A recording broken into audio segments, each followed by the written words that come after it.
Assalamualaikum warahmatullahi wabarakatuh. Di sini saya akan menjelaskan hubungan antara MBS dengan mutu pendidikan.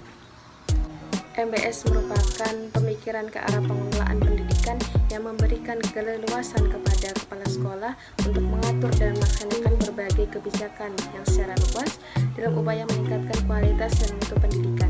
Dalam upaya meningkatkan mutu pendidikan, sangat perlu partisipasi dari semua lapisan masyarakat, terlebih khusus ditujukan kepada guru dan staf sekolah. Dalam hal ini, kepala sekolah sangat berperan penting dalam upaya mengepalai organisasi sekolah agar dapat berjalan sesuai dengan tujuan yang telah ditentukan. Assalamualaikum warahmatullahi wabarakatuh.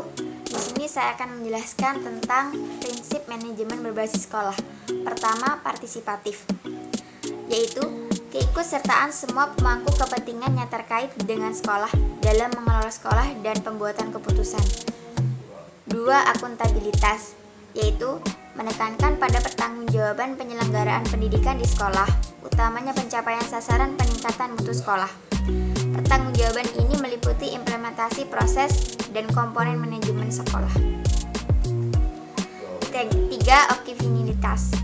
Dalam prinsip ini didasarkan pada teori manajemen modern yang berpendapat bahwa ada beberapa cara yang berbeda-beda dalam mencapai suatu tujuan.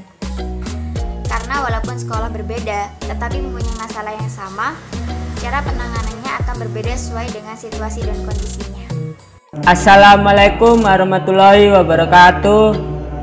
Di sini saya akan melanjutkan presentasi dari teman saya, dan saya akan membahas tentang 1. Desentralisasi, 2. Sistem pengelolaan mandiri, yang ketiga, inisiatif manusia. Saya akan membahas yang pertama tentang desentralisasi. Desentralisasi atau principle of decentralization. Desentralisasi adalah gejala yang penting dalam reformasi manajemen sekolah modern. Prinsip desentralisasi ini konsisten dengan prinsip ekuifinalitas. Prinsip desentralisasi dilandasi oleh teori dasar bahwa pengelolaan sekolah dan aktivitas pengajaran tak akan jauh dari kesulitan dan permasalahan. Pendidikan adalah masalah yang rumit dan kompleks sehingga memerlukan desentralisasi dalam pelaksanaannya. Oleh karena itu, sekolah harus diberi kekuasaan dan tanggung jawab untuk memecahkan masalah tersebut secara efektif. Dengan kata lain, tujuan prinsip ini adalah efisiensi dalam pemecahan masalah, bukan menghindari masalah. Oleh karena itu, MBS harus mampu menemukan masalah, memecahkannya tepat waktu, dan memberi sumbangan yang lebih besar terhadap efektivitas aktivitas pengajaran dan pembelajaran.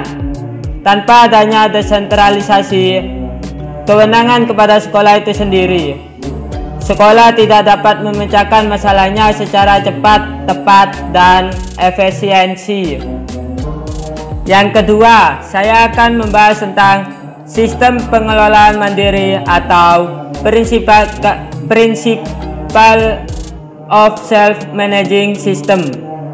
Prinsip ini terkait dengan prinsip sebelumnya, yaitu prinsip ekuifinalitas dan prinsip desentralisasi.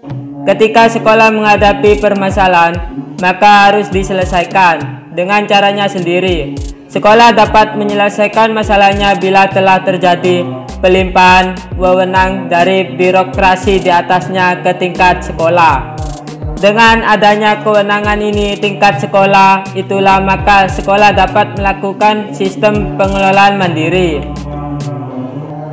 Dan saya akan membahas yang terakhir tentang inisiatif manusia atau Principle of Human Initiative. Prinsip ini mengakui bahwa manusia bukanlah sumber daya yang statis melainkan dinamis. Oleh karena itu, potensi sumber daya manusia harus selalu digali kemudian dikembangkan. Sekolah dan lembaga pendidikan yang lebih luas tidak dapat lagi menggunakan istilah staffing yang konotasinya hanya mengelola manusia sebagai barang yang statis. Lembaga pendidikan harus menggunakan pendekatan human resource development yang memiliki konotasi dinamis dan menganggap serta memperlakukan manusia di sekolah sebagai aset yang penting dan memiliki potensi untuk terus dikembangkan. Sekian dari saya. Assalamualaikum warahmatullahi wabarakatuh. Nama saya Dinda Erlinda, NIM 103. Di sini saya akan melanjutkan pembahasan dari teman saya sebelumnya, yaitu karakteristik MBS. Yang pertama, memiliki misi menjalankan sekolah untuk membimbing warga sekolah di dalam aktivitas pendidikan. Yang kedua, MBS menekankan hubungan antar manusia yang cenderung terbuka, bekerja sama, dan komitmen yang saling menguntungkan. Yang ketiga, peran administrator sangat penting dalam kerangka MBS. Yang keempat, aktivitas pendidikan dilakukan berdasarkan kebutuhan, kondisi, dan situasi sekolah. Yang kelima, terjadinya proses perubahan strategi manajemen yang menyangkut organisasi sekolah. Dan yang terakhir, MBS menuntut peran aktif sekolah, administrator, guru, orang tua, dan komite sekolah. Sekian pembahasan dari saya. Wassalamualaikum warahmatullahi wabarakatuh. Assalamualaikum warahmatullahi wabarakatuh. Saya Farah Anissa Maulidia, 119 dari perwakilan kelompok 3 akan mempresentasikan fungsi manajemen berbasis sekolah. A. Proses belajar mengajar merupakan aktivitas ataupun upaya untuk memberdayagunakan komponen-komponen pembelajaran sebagai upaya untuk mewujudkan tujuan pembelajaran yang berlangsung di dalam kelas.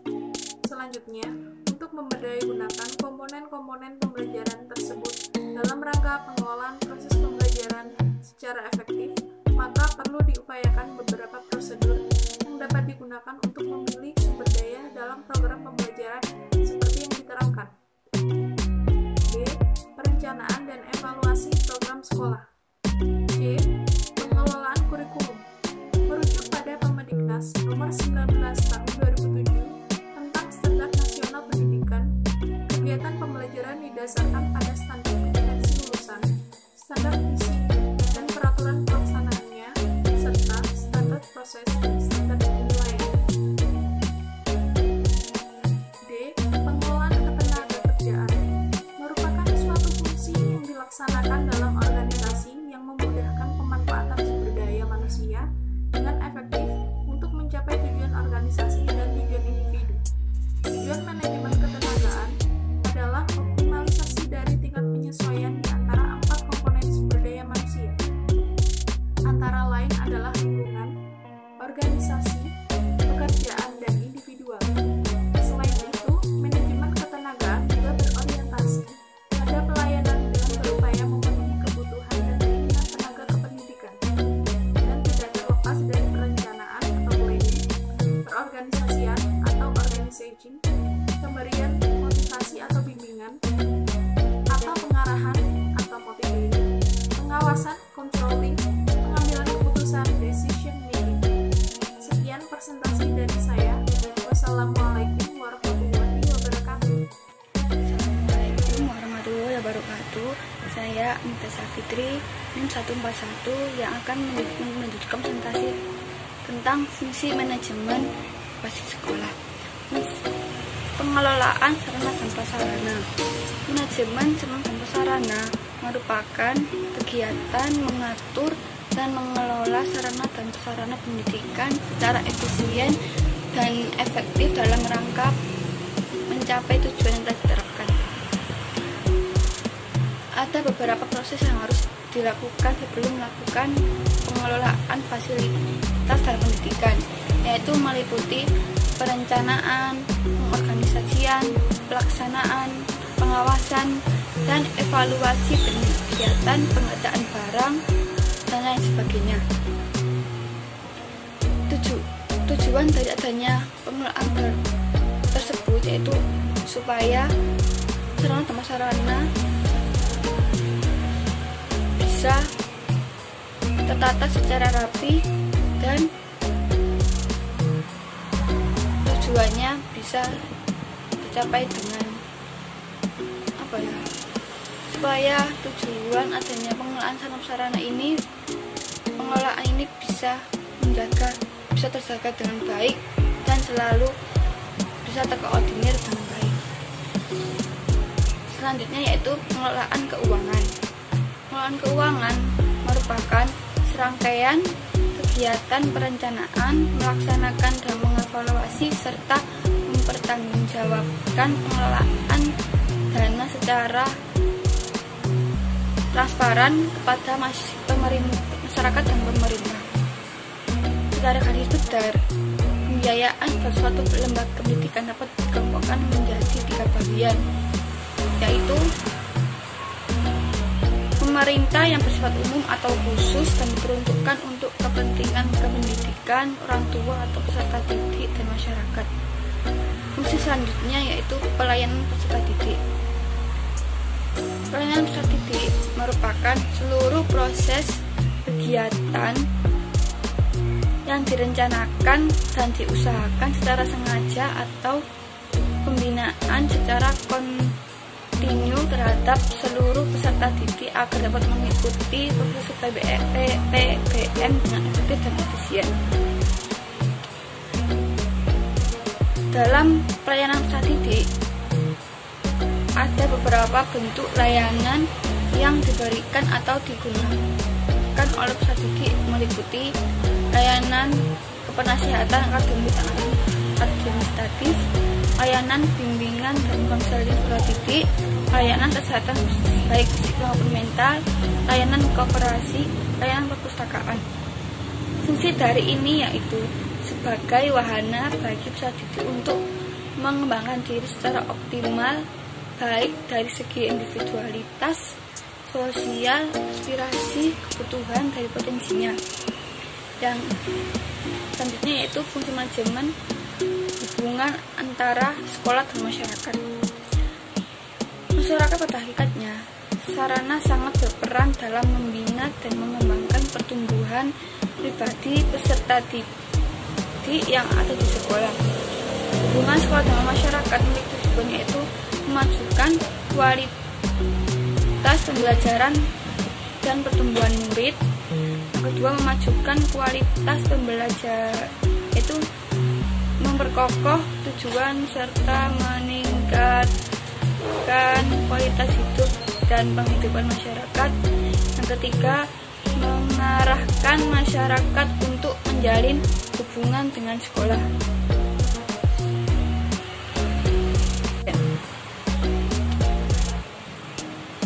Dalam pelayanan peserta didik, ada beberapa bentuk layanan yang diberikan atau digunakan oleh peserta didik, meliputi layanan kepenasihatan akademik dan administratif, layanan bimbingan dan konseling peserta didik, layanan kesehatan baik fisik maupun mental, layanan koperasi, layanan perpustakaan. Fungsi dari ini yaitu sebagai wahana bagi peserta didik untuk mengembangkan diri secara optimal, baik dari segi individualitas, sosial, aspirasi, kebutuhan dari potensinya. Yang selanjutnya yaitu fungsi manajemen hubungan antara sekolah dan masyarakat. Masyarakat pada hakikatnya, sarana sangat berperan dalam membina dan mengembangkan pertumbuhan pribadi peserta didik yang ada di sekolah. Hubungan sekolah dengan masyarakat memiliki tujuan yaitu memajukan kualitas pembelajaran dan pertumbuhan murid. Yang kedua, memajukan kualitas pembelajaran, yaitu memperkokoh tujuan serta meningkatkan kualitas hidup dan penghidupan masyarakat. Yang ketiga, mengarahkan masyarakat untuk menjalin hubungan dengan sekolah.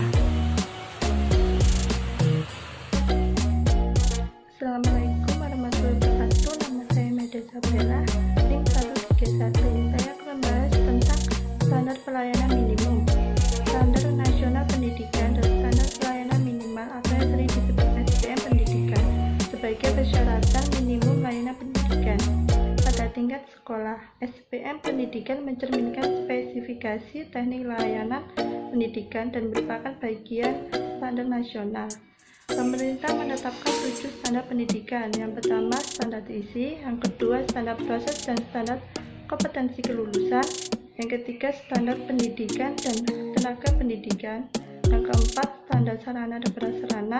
Yang kelima, standar pengelolaan. Yang keenam, standar pembiayaan. Yang ketujuh, standar penilaian pendidikan.